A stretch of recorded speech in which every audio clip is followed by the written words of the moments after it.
senhores cavalheiros, senhoras damas, Pac-Man Master 9 mais uma vez ainda vivo e atuante nessa conexão youtubística, senhores, no underground do YouTube Brasil. E nesse vídeo eu vou fazer uma introdução sobre civilização romana como um todo. Eu não sei, talvez esse vídeo se transforme numa série. E como esse é o primeiro, eu pretendo fazer uma espécie de introdução geral. Senhores, como um apaixonado pela história, Roma acaba sendo um centro de estudo, um foco central, principalmente para nós que somos descendentes. Roma, senhores, é a nossa grande mãe. E sabendo quem é a nossa mãe, senhores, nós saberemos quem somos. Logo de início eu quero dizer que esse é um vídeo longo e chato. Achei melhor, senhores, colocar o áudio apenas para que o foco fique no que eu estou falando.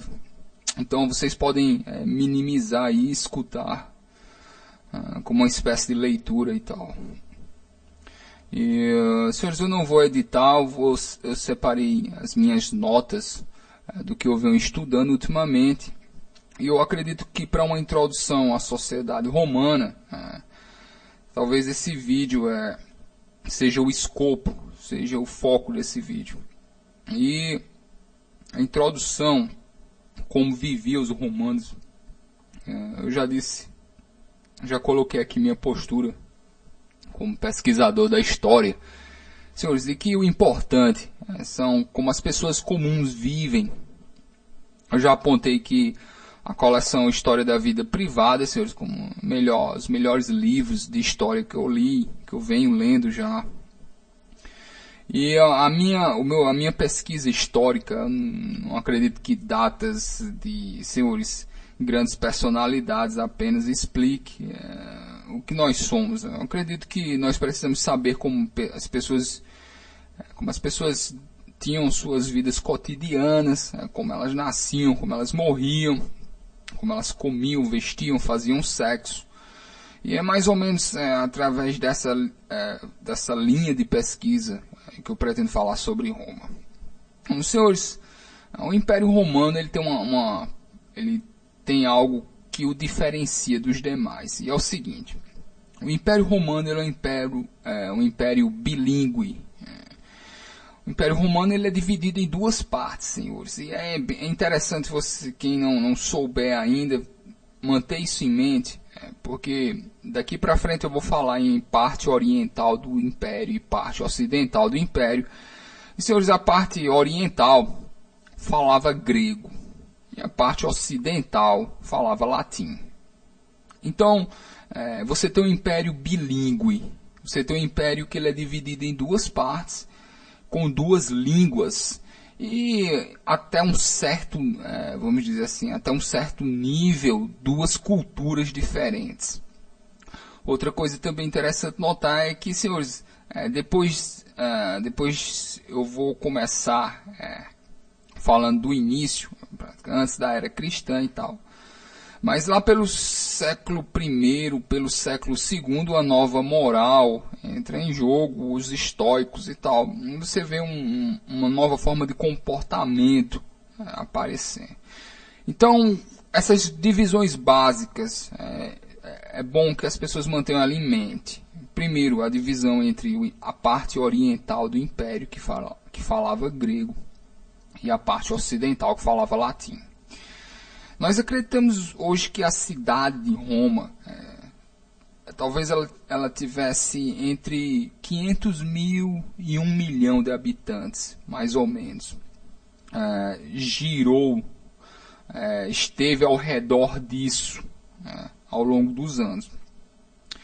Senhores, uma coisa que eu quero falar aqui é o seguinte: é como ocorrem os nascimentos em Roma.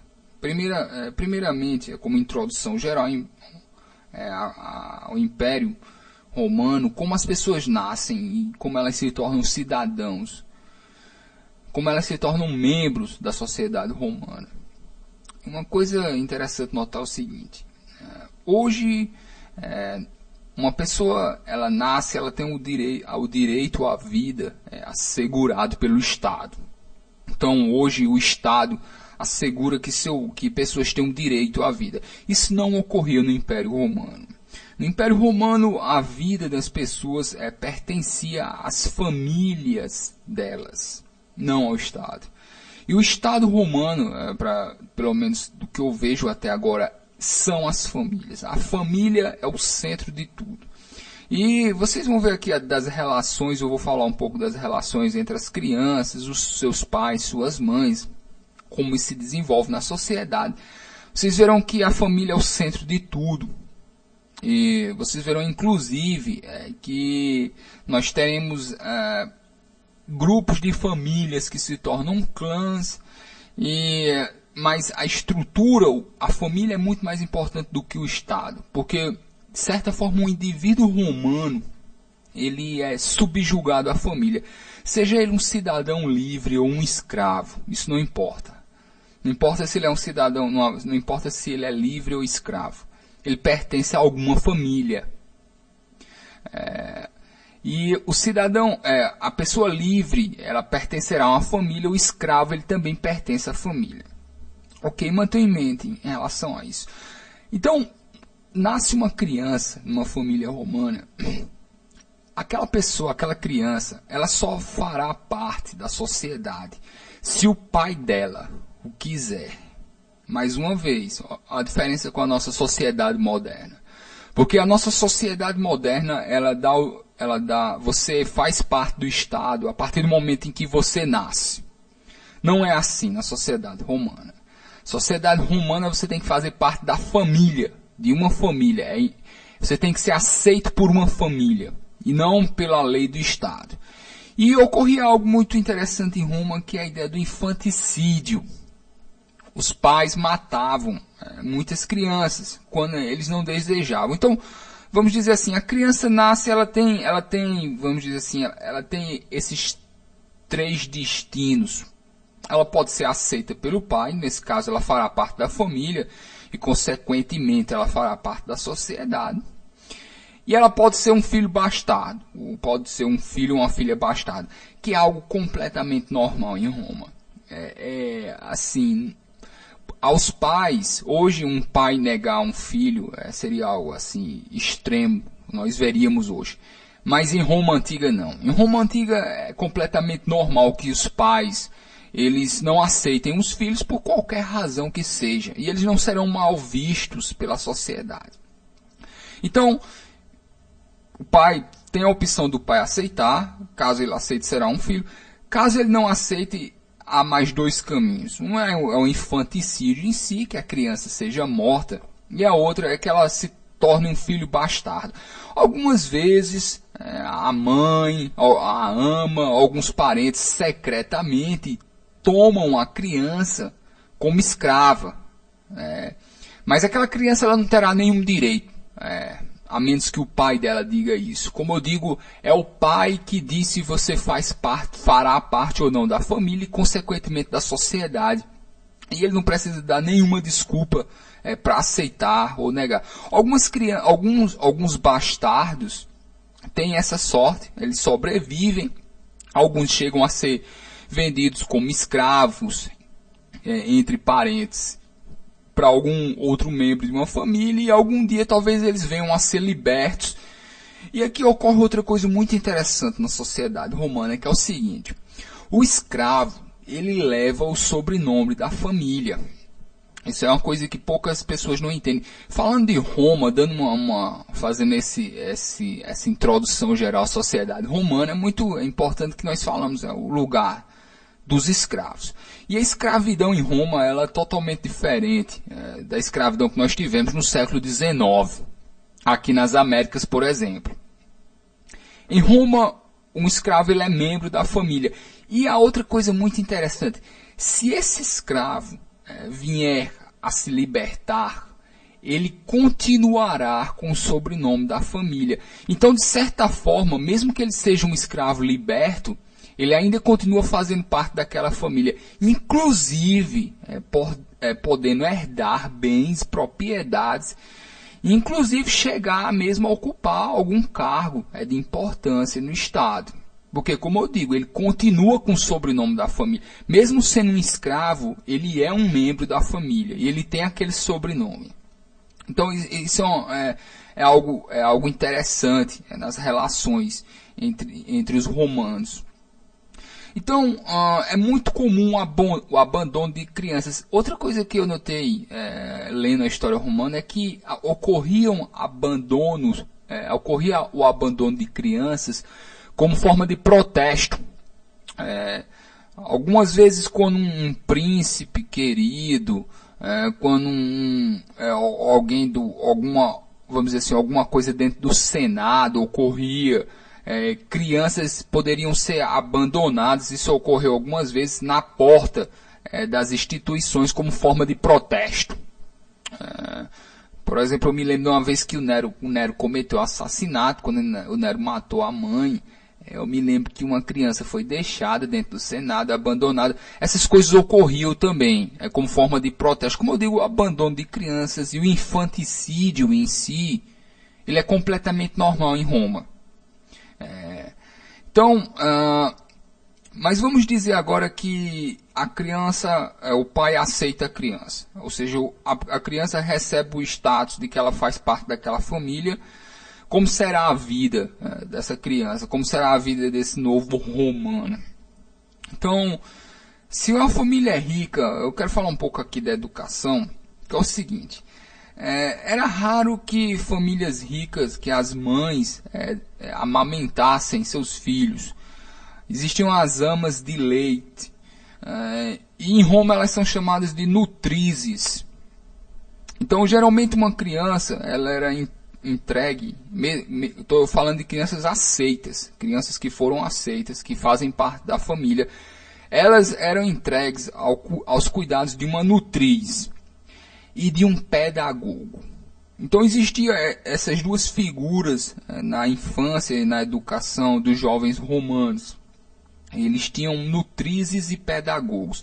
A nutriz, uma outra coisa interessante notar, é que famílias ricas geralmente optavam que a nutriz fosse grega, para que as crianças aprendessem a falar grego desde criança. Porque, senhores, depois eu vou falar isso aqui mais à frente, mas apesar do Império ter essas duas divisões entre a parte ocidental e a parte oriental, a cultura grega sempre foi a elite, vamos dizer assim.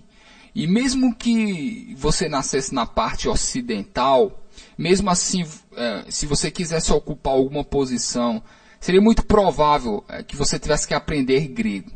Porque grego era, vamos dizer assim, era o lugar da filosofia e tal. Já os gregos, eles não aprendiam latim, mesmo de grandes oradores.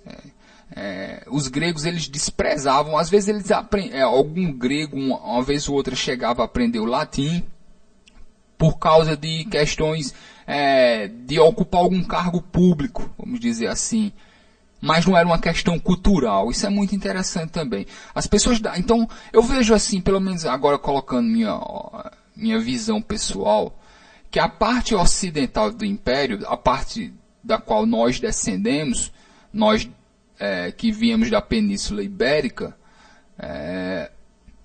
essa parte eu vejo assim, vamos dizer assim, um desbalanço muito grande de cultura, porque pelo menos pelo que eu estudo até agora, eu vejo que a cultura realmente estava na parte grega, que o grego era a língua, vamos dizer, que as pessoas cultas deveriam falar. E que o latim não. O latim era uma questão de Estado. Era uma questão de emprego, vamos dizer assim. Era uma questão, o tipo outras pessoas que não falavam latim geralmente aprendiam para ocupar algum cargo. Mas não tinha nada a ver com cultura. Cultura pertencia aos gregos. A cultura grega era, vamos dizer, era elite. Os autores gregos e tal. Então, isso é muito interessante notar isso. Porque vocês verão que nós teremos influências, vamos dizer assim, nós que somos descendentes, nós que somos latinos, nós vamos dizer assim, em termos de convivência, nós recebemos uma cultura, nós da Península Ibérica, da parte ocidental do Império e tal, mas isso nunca foi visto como uma alta cultura, vamos dizer assim.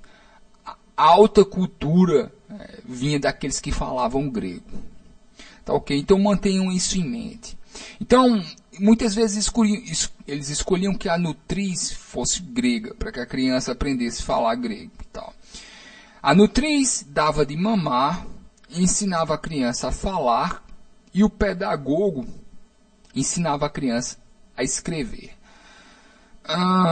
Então nós chamamos isso dentro do núcleo familiar romano, nós chamamos isso de vice-família. A vice-família era a nutriz, o pedagogo e os irmãos de leite, que são as crianças senhores, que dividiam a mesma nutriz. Então isso ocorre. Ok, e outra coisa interessante é que nutrizes e pedagogos, eles serão amados ou odiados por esses romanos a sua vida inteira. Existem pessoas que, tomam conta de suas nutrizes e de seus pedagogos quando eles se tornam velhos e tal, dado que alguma afetividade, né? Outra coisa interessante, as mulheres, a média de filhos, parecia que existia um número perfeito para que uma mulher, a quantidade de filhos que ela teria, que seria 3 filhos. 3 filhos é uma espécie de número padrão, porque uma mulher que tivesse 3 filhos é como se ela tivesse cumprido o seu papel na sociedade. 3 filhos. Eu estava falando aqui da vice-família, ou seja, que é a nutriz, o pedagogo, os irmãos de leite. Crianças geralmente são levadas para serem educadas em casas de campo. Quem pode fazer isso? Geralmente uma casa de campo é gerenciada por uma avó materna ou por uma avó materna ou paterna.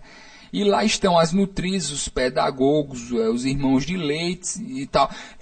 Não se considerava que o ambiente urbano fosse adequado para a educação de crianças. Então, se os pais tinham condição de mandar as crianças para o campo, para aprenderem a cavalgar, a lutar, a aprenderem a ler e tal. E quando elas tivessem uma certa idade, elas viriam para a cidade, ou elas viriam à cidade de vez em quando, nos finais de semana e tal. Mas existe, vamos dizer assim, esse costume romano de mandar as crianças para essas casas de campo, para as crianças com suas nutrizes e pedagogos, né? Mais uma vez, as famílias que podiam. E quando as crianças estavam em casa com os pais, geralmente elas almoçavam com as nutrizes e com os pedagogos, e elas jantavam com os pais. O jantar geralmente era, vamos dizer assim, a cerimônia onde a família se encontrava. Ok. Coisa muito interessante aqui notar é a questão da adoção. Da mesma forma que é extremamente comum em Roma você abandonar crianças e mesmo matá-las, também é extremamente comum você adotar pessoas, não só crianças, pessoas. Porque mesmo adultos, eles podem ser adotados em Roma. O fato de você ser adotado em Roma não é o fato de você ser adotado, quer dizer que você foi aceito por uma família. Não quer dizer que algum pai, alguma mãe te pegou para criar. Então, mesmo que você fosse uma pessoa adulta, se houvesse vamos dizer, alguém que não tivesse filhos ou que os filhos tivessem morrido, você poderia adotar qualquer pessoa com qualquer idade, mesmo escravos, senhores e tal, adotavam pessoas que não tinham herdeiros. Tá entendendo? Então é completamente normal a adoção também. E a adoção ela não é só adoção para criar uma criança. A adoção é um ato de pegar uma pessoa e trazer ela para dentro da família. Tá ok. Então, senhores, outra coisa, falando aqui em pessoas que sabem ler e escrever em Roma. Letrados e iletrados. existiam pessoas pobres que sabiam ler e escrever? Sim, existiam. Principalmente em centros urbanos. Você tinha alguns mestres que ensinavam os rudimentos da gramática. E hoje nós sabemos que a literatura ela circulava mesmo nas camadas mais baixas da população. Então, mesmo em pessoas muito pobres e até mesmo escravos, existiam pessoas letradas ali.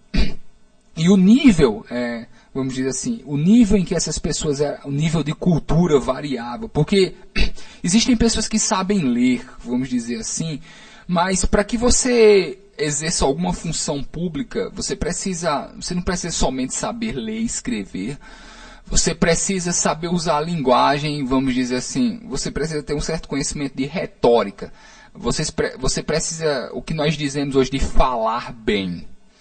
E para um político, principalmente, isso é necessário. Então, existiam vários níveis de cultura em todas as camadas da população. Você tinha pessoas pobres, pessoas muito pobres, muito simples, que sabiam ler o suficiente, por exemplo, para conhecer os grandes clássicos da literatura, os grandes autores. Vocês tinham pessoas que sabiam ler e escrever, mas que não tinham, como não tiveram aulas de oratória, eles não poderiam ocupar alguma posição, mesmo sabendo ler e escrever. Até porque os documentos públicos, as cartas públicas, elas precisavam ser escritas em um determinado estilo, com uma determinada formalidade. Não era só o fato de saber ler e escrever. Tá ok, tá entendido isso aqui, né? Então nós temos pessoas com vários níveis de cultura em todas as camadas da população, desde aqueles que sabem apenas, desde os analfabetos. Nós temos, aliás, durante a história, nós temos muitos reis e imperadores que foram analfabetos. Nós tivemos pessoas simples que conheciam grandes autores.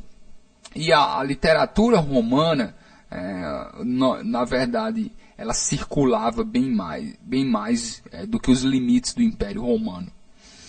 Nós sabemos que mesmo em lugares muito distantes, como a Gália, por exemplo, em Lyon, nós encontramos, tinham textos em latim lá, por exemplo, lugares totalmente fora do Império Romano.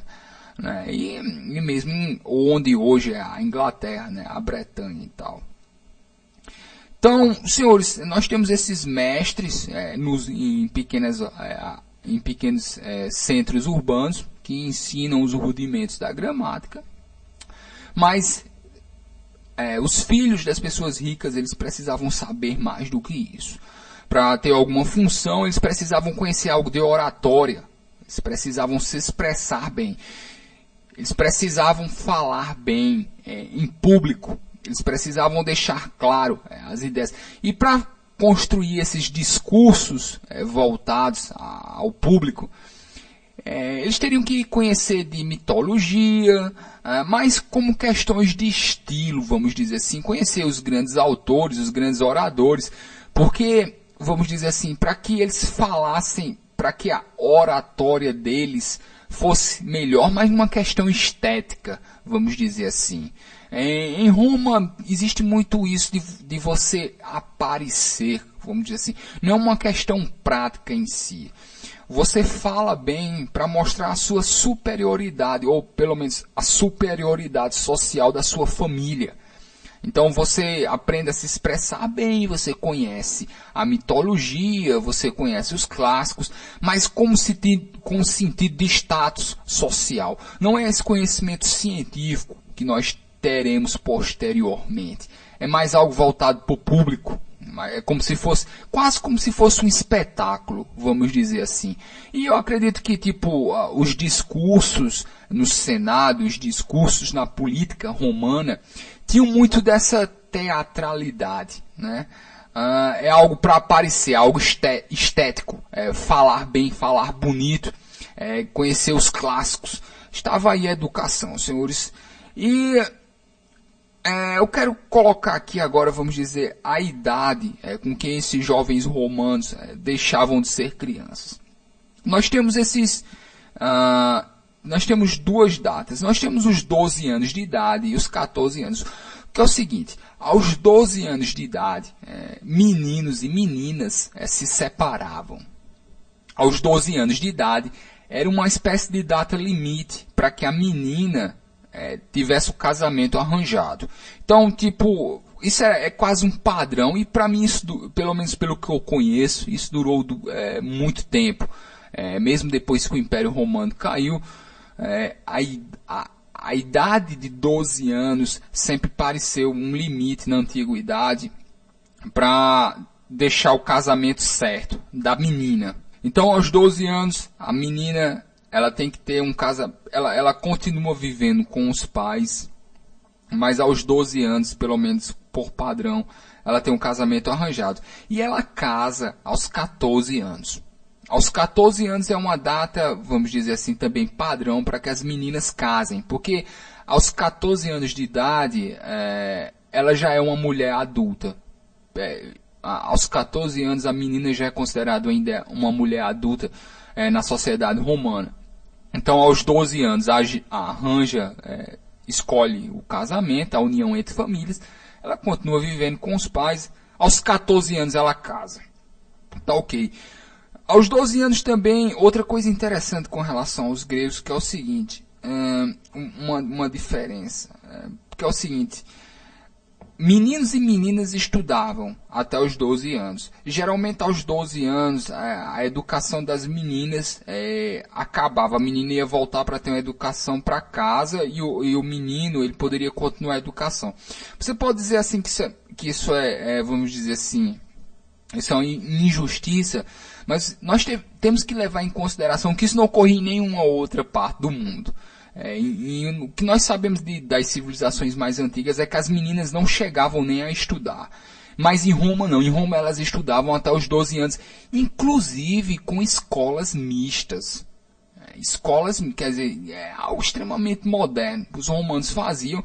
E tipo, não queria dizer obviamente que a menina precisava parar de estudar aos 12 anos, mas aos 12 anos a educação de meninos e meninas se diferenciava. E algumas mulheres estudavam a vida toda, inclusive tinham mestres pagos pelos seus maridos. E tipo, isso ia de família para família, tá ok? E, senhores, mais uma vez, aos 16 anos agora, eu vou colocar a data em que os meninos assumem o que nós chamamos de idade viril, em que, senhores, eles se tornam homens, vamos dizer assim, aos 16 anos. E nós temos relatos de pessoas com 17 anos de idade já ocupando funções muito altas. Isso ocorreu no Império também. Então, aos 16 anos, o menino ele já era adulto. A mulher mais cedo ainda, a mulher aos 14 já era adulta. Aos 16, então isso quer dizer que tipo, nós temos relatos aí de pessoas com 17 anos já podendo mandar matar pessoas dentro da lei, da ordem do Estado. Assumindo cargos, dependendo da família, assumindo cargos muito altos mesmo, assim, mais uma vez dependendo do círculo em que essas pessoas nasceram, né? Mas aqui tem um paradoxo que é interessante. Apesar de você ter pessoas com 16 anos, homens com 16 anos, que já são considerados adultos, ao mesmo tempo ocorria algo peculiar a Roma que não tinha em nenhum outro império. Que é o seguinte, nós temos essa expressão pai de família, até hoje. Inclusive nós herdamos essa expressão dos romanos, pai de família. Um pai de família não é como nós entendemos hoje, que é uma pessoa que tem uma esposa e um filho. Pai de família em Roma era a pessoa que tomava conta da família inteira. E para que você fosse um pai de família, assim, você nunca poderia ser um pai de família enquanto seu pai estivesse vivo. Isso é muito interessante em Roma, porque isso não existia na Grécia. Isso não existia na Grécia, isso não existia talvez na parte oriental do Império toda. Em Roma, enquanto seu pai estiver vivo, Você nunca terá liberdade total. Você não é um pai de família. O pai de família, na verdade, é o pai da família. Vocês estão entendendo mais ou menos. E uma coisa muito interessante que é o seguinte. A idade legal para pedir empréstimos em dinheiro em Roma é 25 anos de idade. Então quer dizer o seguinte, ninguém com menos de 25 anos de idade pode pedir empréstimos. Mas se o seu pai for vivo, você não poderá pedir empréstimos enquanto ele for vivo. Você pode ter 40 anos de idade, você pode ter 50 anos de idade. Se seu pai for vivo, quem tem que pedir empréstimo é ele, não você. Isso é muito interessante. Então nós temos uma sociedade extremamente patriarcal. E uma sociedade em que, ao mesmo tempo em que jovens de 14 e 16 anos são considerados adultos, pessoas de 14 e 16 anos têm filhos, cumprem funções no Estado, matam pessoas, vão para a guerra. Mas ao mesmo tempo você nunca você nunca vai ter total controle sobre si mesmo, vamos dizer assim, enquanto seu pai for vivo. Até porque seu pai pode mandar, ele pode matar você se por qualquer razão. Isso é outra coisa também, uma peculiaridade. Que senhores, as pessoas em Roma, elas estão totalmente nas mãos dos pais, da família. Inclusive com relação à vida delas. Um pai, ele pode matar um filho. Isso é legal em Roma. E ele não só pode matar um filho, como ele pode matar o filho de alguma filha. Geralmente isso ocorria quando uma filha tinha um filho não desejado. Fora do casamento, o pai também poderia ir lá, o pai dela podia ir lá e matar a criança. Tá ok. No caso dos estudos aqui, senhores, voltando à parte da educação, eu disse aqui que o centro é retórica e oratória, coisas que você estuda para aparecer, para falar bem perante o público. Não é uma coisa que tem tanta, não são estudos que tem tanta, vamos dizer assim, não é científico como nós entendemos ciência hoje em dia. Não serve para construir coisas. Os romanos estudam para falar bem e por causa de status social. O romano ele estuda por causa de status. Eu diria primordialmente isso. Ele estuda pelo status da família dele.